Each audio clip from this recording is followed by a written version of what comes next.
know when anything formed, especially when we'd never have been there. We humans make some pretty wild assumptions based on little to no evidence. I love the first half of your question. But it is wild to me that you think that this is an assumption, that you think we looked at the surface of an object and we were like, that seems like it's old. You could say the same thing about literally any piece of scientific knowledge. Like, how do we know how far away the moon is? That's just an assumption that we made. No, we have like science and math that went into figuring out how far away the moon is. And then when we wanted to go to it, we went to it and it was where we thought it was before we got there. We didn't have to go to the moon to know how far away it was. We knew exactly where it was. That's how we sent spacecraft to the moon without missing. We know exactly how far away all of the planets are because of math and science. But how do we know how old the surface of Callisto is a great question. And one of the big ways we know this is because we've been to the moon. So we went to the moon, and the rocks there are very old because it doesn't have plate tectonics constantly resurfacing the moon. And we can actually date those rocks. We can see how long since they first solidified with like radiometric dating. And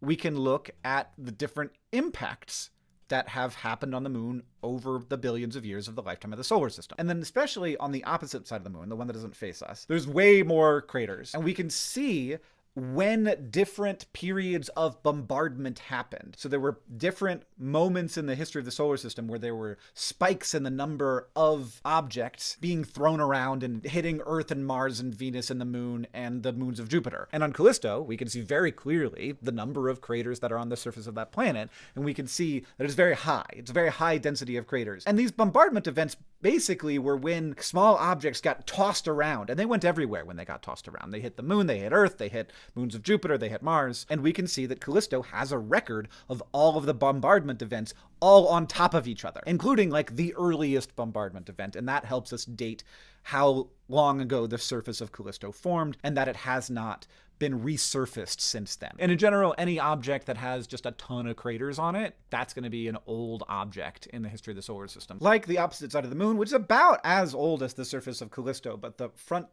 close side of the moon has been resurfaced by lava flows, which create those dark patches that we see up in the sky.